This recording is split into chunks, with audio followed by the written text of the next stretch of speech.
안녕하세요. 한류의 신과 해외 반응을 소개하는 한류클래스TV입니다.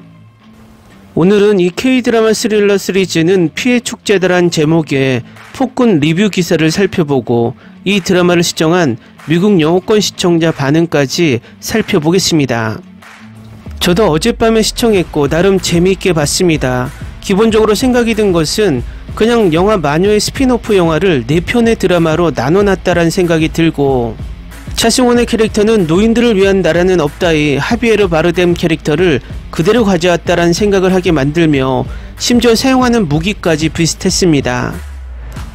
어쨌든 이 드라마를 보면서 드는 생각은 한국인으로서 지금까지 강대국 미국에게 힘으로 당해온 상황을 여러 대사로 잘 풀었고, 어떤 면에서는 한국인만이 느낄 수 있는 통쾌함이 있었던 드라마입니다. 현재 이 드라마의 리뷰는 IMDb와 레저바이트 두 곳에서만 올라왔는데 두 평점 모두 평점은 좋지 않습니다. 레저바이트는 별 3개, IMDb는 별 2.5개를 주고 있습니다. 제 개인적인 생각이지만 이 평가와 별개로 시청자들은 요즘 나온 드라마 중 가장 시원하게 볼 수 있는 액션 드라마라고 생각이 됩니다. 일단 레저바이트에 실린 이 드라마의 리뷰 기사를 간략하게 살펴보겠습니다.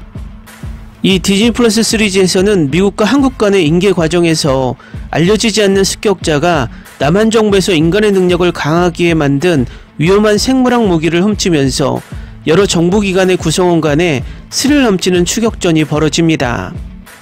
시간과의 경쟁으로 인해 최 국장은 자신의 요원인 최자경과 연모용에게 표본을 회수해달라고 요청하는 한편, 미국 비밀요원 폴도 같은 수색을 하고 있습니다. 그들을 따라가는 임상은 전 요원으로 폭군 프로젝트와 관련된 모든 사람을 제거하라는 임무를 맡고 있습니다. 폭군으로 알려진 액션, 스파이, 스릴러 시리즈는 4개의 에피소드로 구성되어 있으며 각 에피소드의 러닝타임은 약 40에서 50분입니다. 이 시리즈는 영화 마녀 파트 1과 같은 세계관에 존재합니다. 폭군은 어둡고 냉혹한 SF 스릴러로 다른 어떤 것보다도 사방에 쏟아지는 엄청난 피와 내장을 위해 만들어진 것과 같은 느낌이 듭니다. 오해하지 마세요. 저는 그 측면을 정말 즐겼고 연출도 대단합니다. 게다가 모든 배우들의 환상적인 연기와 더불어 꽤 즐거운 시청이었습니다. 하지만 이 시리즈는 저에게 큰 설렘을 남기지 않았고, 마지막 에피소드를 제외하고는 수장들이 서로에게 주는 이상한 위협에 대해 의문을 품게 되었습니다. 이 시리즈는 직설적인 시리즈로 마녀 파트 1을 다시 보고 싶게 만들 것입니다. 다음은 폭군을 시청한 미국 영어권 시청자 반응입니다. 정말 좋았어요. 스포일러를 하지 않겠지만 제가 본 4개의 에피소드가 끝나면 분명히 2번째 시즌이 있을 것입니다. 이것은 마치 신세계, 독점과 최악의 악이 하나로 뭉쳐진 것과 같습니다. 여전히 어둡고 쓸쓸하고 여전히 피와 고우의 학살 장면이 너무 많아요. 그 여자는 기본적으로 마녀 파트 1의 여주인공과 쌍둥이에요. 저는 무빙에서와 마찬가지로 많은 액션 유혈 장면을 빨리 넘겼습니다. 차분하고 똑똑한 최국장 역을 맡은 김선호는 4발짝 앞서가는 모습을 보였습니다. 나머지 출연진도 훌륭하고 캐릭터 간의 케미도 정말 좋습니다. 감독은 뛰어난 젊은 여배우를 골라내어 치명적인 살인기계로 만드는 데 능숙합니다. 그는 조윤수를 다시 한번 그렇게 만들었습니다. 그녀는 역할을 맡았고 마녀 파트 1 김다미만큼 인상적이었습니다. 차승원은 사이코패스 암살자 역을 훌륭하게 연기했습니다. 그가 살아있는 것을 보고 기뻤는데 시즌2가 있을 것이라면, 또 김선호는 자신의 역할을 잘했습니다. 충성스러운 애국자이자 약간 사회 병리적인 사람입니다. 4개 에피소드가 너무 좋아서 이것이 마녀 세계관과 관련이 있다는 걸 깨닫지 못한 채 무작정 시청했어요. 맙소사, 이걸 알게 되어 정말 기뻤어요. 드라마를 이해하고 즐기려면 마녀 1부와 2부를 꼭 봐야 하나요? 아니요, 그럴 필요는 없습니다. 하지만 최소한 마녀 1편을 본다면 더 깊은 통찰력을 얻을 수 있을 것입니다. 첫 2 에피소드는 좀 느렸지만 스토리가 쌓이고 서스펜스가 좋습니다.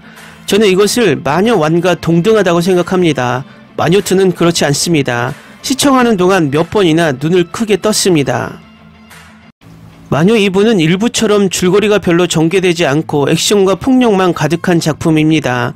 하지만 3편이 나온다면 제가 가장 먼저 볼 거예요. 결말은 예상하지 못했어요. 검은색 물질은 왠지 베놈을 많이 떠올리게 하네요. 3화부터 페이스가 빨라져서 끝까지 다 보게 됐어요. 피투성이 액션 장면에 유머가 있어서 좋았어요. 찰성원은 내가 예상했던 것보다 장면이 적다. 김선호는 내가 전에 본 적이 없는 역할을 맡았고 그는 그것을 완벽하게 해냈다. 다른 캐릭터와의 대결 장면은 그 어떤 촬영이나 액션 장면보다 강렬하다. K드라마 감독들이 그녀를 이런 역할에 더 많이 캐스팅했으면 좋겠다. 김선호는 다시 한번 잘생긴 얼굴 그 이상의 배우임을 증명했습니다. 그는 자신의 역할을 매우 진지하게 받아들이는 다재다능한 배우입니다. 나머지 세 에피소드는 마지막 에피소드를 위한 준비 단계였던 것 같습니다. 마지막 에피소드는 장대했습니다. 와, 정말 재밌는 드라마네요. 연기가 정말 훌륭했어요. 저는 그 사람의 팬은 아니지만 김선호는 정말 잘 해냈어요. 마지막 에피소드도 실망스럽지 않았어요. 제가 좋아했던 마녀와 같은 분위기를 가지고 있기 때문에 놀랍지 않아요. 여러분이 망설이고 있다면 정말 추천해요. 얼마나 액션 연기가 잘 되었는가. 그리고 마녀 프랜차이즈의 재미로서 나는 그들이 꽤 잘했다고 생각한다. 좋아요. 시즌2를 기대해요. 하지만 디즈니에서 방영되잖아요. 전반적으로 8.5점, 고어 부분에서는 9점. CGI와 액션 장면은 꽤 좋았습니다. 마지막 회와 선호의 연기는 정말 최고였어요. 액션 장면이 정말 훌륭하게 표현되었습니다. 김선호 때문에 봐요. 액션씬이 꽤 좋았고 멋진 여주인공을 정말 좋아해요. 시즌2 빨리 주세요. 액션씬도 좋고 촬영도 잘 됐어요. 재경이 진짜 멋지다. 이런 미친 여자 캐릭터들 너무 좋다. 4화 마지막에 김선호가 웃는 장면에서 뭔가 위험한 짓을 하려는 줄 알았는데 김선호가 이런 짓을 할 줄은 몰랐네요. 어쨌든 잘 해냈어요. 역시 잘 해냈어요. 댓글 반응 잘 보셨나요? 초반이지만 미국 영어권 반응은 꽤 좋은 편입니다. 이 드라마는 입소문으로 계속 이슈를 끌어올릴 정도로 나쁘지 않은 드라마입니다. 최근에 영화를 포함해 이렇게 화끈한 액션을 보여준 드라마가 있을까 할 정도로 액션이 잘 표현된 드라마이고 어색한 부분이 전혀 없습니다. VFX 기술진이 우리나라 분들인가 보기 위해 마지막 크레딧을 다 보니 거의 한국 스튜디오와 한국 분들이어서 우리나라 기술력이 정말 날이 갈수록 발전하는구나 라는 생각을 다시 한번 하게 만든 작품입니다. 작품이 4편이라 짧습니다. 영화 마녀를 좋아하셨다면 즐겁게 볼 수 있는 블록버스터급 영화를 4개로 나눈 드라마입니다. 한류 클래스TV는 한류 외신과 해외 반응을 꾸준히 쫓아가 보겠습니다. 재밌게 잘 보셨나요? 여러분의 구독, 좋아요, 댓글, 알림 설정은 컨텐츠 제작에 큰 힘이 됩니다. 그리고 항상 하시는 일마다 대박 나시고 행복하시길 바랍니다.